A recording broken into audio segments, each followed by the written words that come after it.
Hola, vamos a leer. Y dice así: Hassan, hijo mío, perdóname. Me avergüenzo de mí mismo y te concedo razón. Demuestras tener una gran valentía moral, un valor sereno y admirable. Es que aprendí una gran lección, padre. Es posible que en el futuro nuestras fuerzas vuelvan a medirse. De ser así, confío estar presente y sin afán de revanchas y sin odio, les haré ver a esos hombres en qué radica el verdadero don de la piedad, la justicia y la fe. Llegará ese día, Hassan, llegará sin falta. Los instigadores del odio son demasiado ambiciosos para renunciar a sus propósitos y nos buscarán y pretenderán vencernos y sojuzgarnos. Y entonces estaremos listos, Padre. Ahora solo ansío volver al lado de los míos y gozar unos días de paz. Khayr Eddin y Pafnucio dejaron la cámara presas de renovada emoción y no poca admiración. La actitud del sacrificado joven no podía ser más noble. En la resignación se halla cifrada una de las más grandes virtudes humanas, pero cuando ella va acompañada de perdón, la virtud se convierte en santidad, dijo Pafnucio sentenciosamente. La flota corsaria torció rumbo, efectivamente, y pocas jornadas después entraban en la bahía de Argel, donde fue recibida con no poca alegría. Después de los sucesos de Túnez, se temía que Carlos V atacara también a este puerto, el cual, no contando con una buena defensa, podía resultar fácil presa. Los acontecimientos demostraban, sin embargo, que por el momento no había nada que temer. Todo era calma en Argel y su pueblo se hallaba entregado a un pacífico trabajo. En el palacio, Dragut, gobernador designado provisionalmente por Khayr Eddin, cumplía su mandato con capacidad y noble empeño de hacer las cosas públicas con eficiencia. Y en el palacio encontró Hassan a su esposa e hijas. La escena del reencuentro fue muy tierna y emotiva. Janina, demostrando poseer también nobles sentimientos, declaró que dedicaría el resto de su vida a velar por la felicidad de su esposo y sus hijas, dando a entender con ello que el accidente sufrido por Hassan no constituiría ninguna causa de desentimiento, puesto que la afinidad con su esposo era más espiritual que otra cosa. Khayr Eddin dejó transcurrir algunos días antes de tomar una resolución. Esta necesidad surgió espontáneamente, por lo cual ya no dudó que era una de esas circunstancias determinadas por esa ley de causa y efecto de que hablaba Pafnucio. Un día, poco después del arribo a Argel, Dragut, gobernador provisional, entrevistó a su jefe y amigo y le rogó que lo relevara de aquella responsabilidad de gobierno. Él se consideraba hombre de mar y solo se sentía en su elemento a bordo de una nave y mejor si estaba comprometido en una batalla. Khayr no pudo menos de atender el pedido y accedió al mismo, considerando de ese modo se le presentaba una oportunidad de reparar, aunque solo fuera en parte, el daño sufrido por Hassan. En consecuencia, nombró a este Beylerbey, o sea, gobernador, en virtud de las facultades que le otorga Solimán a tal efecto. En esta ocasión, Pafnucio no hizo comentario alguno, porque resultaba evidente la justicia de esa reparación. Por su parte, Hassan no se opuso a la designación, limitándose a decir: el día que oficialmente, en una gran ceremonia, recibió el cargo, que procuraría por todos los medios realizar un papel mejor que el cumplido en Túnez. El cambio de gobierno decretó 3 días festivos con regalos para el pueblo. Terminados los festejos y señalado el día de la partida, Cair recibió de nuevo la visita de Dragut. Este expuso con toda franqueza que nada le complacía más que integrar la flota y hacer una nueva visita a Constantinopla. Sin embargo, ¿no estimaba el jefe corsario que era un lamentable derroche de energía y poder? El Dragut que recibiera el mando de una flotilla de 10 barcos, al igual que Aydin, Ulugh Ali y Shinam, podía cumplir la antigua tarea de ir a las costas españolas al rescate de los fugitivos y perseguidores moros y judíos, realizando de tal modo un noble papel humanitario y beneficioso. Sus compañeros, los otros 2 renegados, eran del mismo parecer. El jefe corsario hizo sus cálculos. Había asignado 30 barcos a la defensa de Argel, concentrándolos en Peñón, al mando de Varega. Si Dragut y sus compañeros realizaban lo suyo, le quedaría a él, Cair, una flotilla de 20 naves, número apenas suficiente para llevar los cautivos a Constantinopla. Pero la observación de Dragut, en el sentido de que se turnarían con otras flotillas para que 2 permanecieran en vigilancia en Argel, en previsión de un ataque improvisto, decidió al jefe corsario a aceptar. De este modo, Dragut partió con sus 10 naves hacia occidente, en tanto Barbarroja reemprendía el crucero hacia Levante. Durante mucho tiempo permaneció Cair Eddin en el puente de su nave capitana, ahora al mando de Shinam, contemplando cómo Argel y la costa argelina se perdían gradualmente de vista. Pafnucio se acercó en 2 o 3 ocasiones, pero respetando su silencioso aislamiento, volvió sobre sus pasos. La última vez, sin embargo, Cair habló. «Es extraño», dijo, «cuando partí y dejé en Túnez a mi hijo, convertido en un hombre fuerte y capaz, seguro de su fortaleza física y de su poder e influencia como jefe de un estado, en cierto modo sentía temor. Creí entonces que ello era inducido por la duda de saber si respondería a la enorme responsabilidad que había puesto sobre sus hombros. Sin embargo, ahora lo comprendo, se trataba de un temor premonitorio. Y, cosa curiosa, hoy que físicamente se haya convertido en una sombra de lo que fue, estoy convencido de que realizará un papel superior».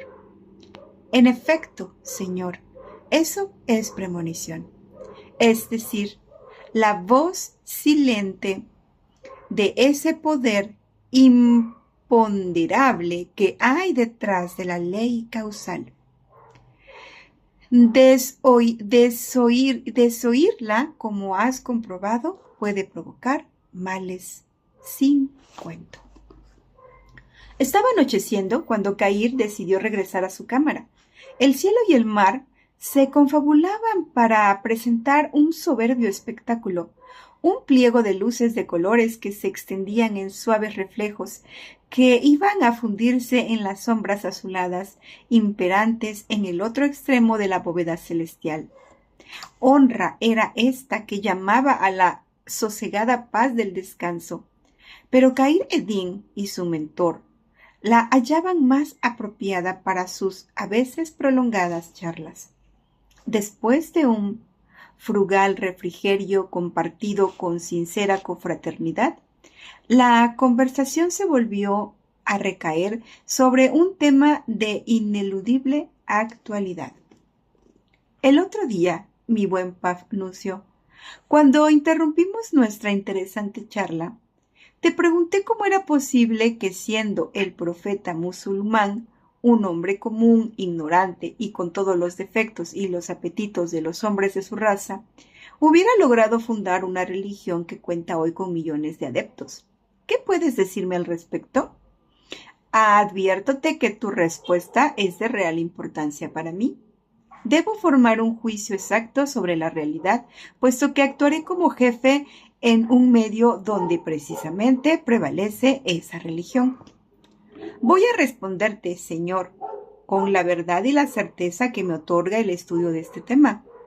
La historia al respecto es larga, pero en esencia se puede decir que en esa época los árabes, indómitos nómadas, profesaban supersticiones y creencias absurdas. Solo en la Arabia Central, en el Yemen, se conservaba una tradición religiosa abrahámica.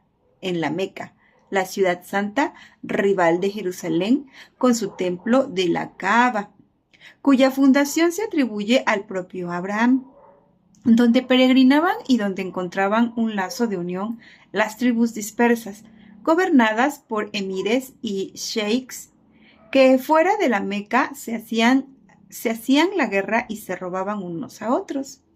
Y tal era la fisonomía de Arabia cuando apareció Mahoma, un camellero rudo e ignorante, y el cual, según se dice, durante uno de sus viajes a Jerusalén, conduciendo una caravana con mercaderías, conoció a un monje cristiano, Bahira, el cual, por pura caridad, le instruyó en el conocimiento de Dios y le leyó algunos capítulos del Pentateuco, el Evangelio y los Salmos, y le refirió en detalle la historia de Cristo. Se apasionó por ella hasta el punto de aprender a leer y escribir solo para tener la oportunidad de conocerla mejor. Así surgió la gran idea. Reconócese, sin embargo, que Mahoma no aparece como un fenómeno aislado. Puede decirse que el profetismo se hallaba de moda. Por aquel tiempo había en la Meca verdaderas academias de entrenamiento profético, donde maestros judíos o persas, zoroástricos y aún cristianos ortodoxos enseñaban el Pentateuco, los Salmos y el Evangelio a los árabes incultos, de modo que es allí y no en otra parte donde Mahoma tuvo su instrucción y su iniciación. El sentir nacional de realización hizo el resto. Los árabes sentían la necesidad de tener un profeta, un guía, un caudillo o un libro. Así nació el Corán. Pero este nacimiento no tiene lugar como un acontecimiento natural. Para que se imponga en la mente de gentes incultas, supersticiosas y entregadas con ciego fanatismo a las revelaciones magistas, es preciso crear la leyenda, el mito de hechos fantásticos. Ya de niño, según lo cuenta Abu y Feda, se muestran en Mahoma las manifestaciones de la neurosis profética. Un cierto día desapareció en el desierto y nadie sabía lo que había sido de él, hasta que reapareció y muy serio y suelto de cuerpo afirmó a sus alarmados padres que dos hombres de blanco lo habían sorprendido, tumbado y abierto el vientre. La leyenda mahometana, por supuesto, afirmará después que siendo Mahoma un niño lo visitaron dos ángeles y por mandato de Alá le abrieron el pecho y le sacaron el corazón, limpiándoselo de la mancha de pecado original. Pero el Corán no es una obra que pueda escribirse en pocos días, ni hacerlo al mismo tiempo en que es necesario luchar duramente por la existencia. Como Mahoma había resuelto la independencia económica casándose con Jadicha, una mujer rica que podía ser su madre, juzgó que debía apartarse del mundo. Siguiendo, pues, el ejemplo de otros profetas y fundadores religiosos, Mahoma se encierra en una cueva. Nada mejor para crear el poder sugestivo, el estado de receptividad y para la inspiración. El ángel Gabriel, enviado por segunda vez por Alá, se manifiesta y lo posea. Mahoma frisaba ya en los 40 años. Vivía en la Meca, pero todos los días se encerraba en la cueva, de donde no volvía hasta que llegaba la noche. Mientras tanto hablaba y decía tales cosas que todos creyeron que había perdido el juicio. En cierta ocasión, en que Jadicha le habló de esto, sufrió el primero de sus ataques de epilepsia y cayó redondo al suelo. Pero los apologistas maometanos ignoran estas circunstancias y sostienen que el Corán le fue comunicado gradualmente por el ángel Jibril, o sea, Gabriel. Después reunió a los de su tribu en las alturas del monte Saga y ahí les manifestó cómo Alá lo había elegido profeta, haciendo su revelación por medio del ángel Gabriel. Pero los corajinos se apartaron del presunto profeta, esbozando gestos de incredulidad, aunque todos eran parientes y amigos, diciéndose: nunca dio señales de profeta, y ahora con el pelo canoso le da por ahí. Sin duda, se ha vuelto loco. Otros, los que se acercaban por curiosidad, encontraban en el mensaje mahomético reminiscencias conocidas. Pero si no dice nada nuevo, todo eso ya está escrito en las escrituras judías y cristianas. Es un plagiario. Cuando Mahoma va a orar a la Kaaba, es blanco de insultos y agresiones. En otra ocasión, estuvieron a punto de ahorcarlo. Pero finalmente los parientes se compadecieron de él y lo acompañaron a todas partes para protegerlo que por profesar sus ideas y creer en él. Y entonces se produjo el fenómeno de la atracción y sugestión. A los parientes siguieron los curiosos y a estos se sumaron los incrédulos y los que no abrazaban ninguna fe. Mahoma repite su mensaje hasta el cansancio y las multitudes aumentan. Ha nacido el mahometismo. Khayr ed-Din había quedado silencioso, no poco impresionado al escuchar esta revelación. Comprendía la magnitud de ella. El hecho de que millones de seres profesaran esa fe a siglos de su creación ciertamente indicaba hasta qué punto necesitaban de ella los pueblos atrasados y semisalvajes. Si bien no todos creían en sus postulados, la experiencia de Mahoma había servido para aglutinar a un pueblo que, aun siendo indómito, poseía condiciones humanas superiores, tanto que, a poco de unirse y organizarse, podía dar una admirable prueba de poder y fuerza, tanto como para invadir Europa y establecer en su seno los principios de una civilización árabe. Sí, en términos generales, se puede decir que Mahoma fue un fraude, continuó Pafnucio, al cabo de una pausa, pero ello no implica que el profeta no haya procedido con genial visión y con toda deliberación. Él sabía, tenía que saberlo, que para reunir a los beduinos indómitos por antonomasia en un núcleo nacional, había que crear una mística de conformidad a la idiosincrasia popular grandemente supersticiosa e impresionable.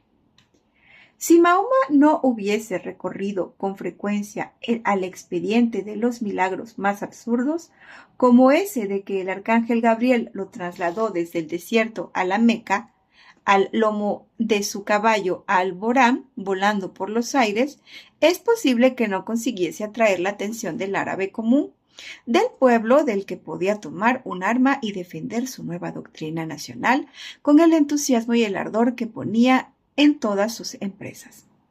Y cuando Mahoma consiguió su propósito, la civilización árabe, que solo estaba esperando un vehículo para manifestarse, alcanzó límites tan extraordinarios que, superando en poco tiempo sus fronteras naturales y aún la barrera del mar, llegó a Europa y se extendió por sus áridas tierras. En el sentido espiritual, y esparció por ellas el tono ligero y alegre de un nuevo estilo, el arábigo o mudéjar, colmado de color, filigrana y bordados exquisitos. ¿Creó el artista medieval europeo alguna obra tan preciosa como la Alhambra? Las catedrales y castillos europeos, no solo españoles de esos tiempos, se distinguen por su pesadez y falta de ornamentación y de gracia. Denotan esa condición de melancolía o temor o luto que es, no, la época tenebrosa, cuyos exponentes más conspicuos son el Escorial y otros de esa línea sombría. El arte árabe, con su cuota de arte griego y oriental, llamado pagano por los intolerantes y fanáticos, dio sentido al imperialismo árabe de Europa, de España, donde junto con ideas renovadoras fundó no solo alcázares y universidades, sino ciudades enteras como Granada, Córdoba, Sevilla, Almería y muchas otras cuya peculiar fisionomía artística constituyen motivo de justificado orgullo para los españoles. Los árabes, los que representan la flor de la raza, poseen todas las cualidades y virtudes de los héroes homéricos. Son de valor indomable, se muestran generosos con el vencido y dan hospitalidad al peregrino, incluso al enemigo de su fe. Poseen una galantería extrema con la mujer y hacia ella inclinan ese romanticismo poético del amor.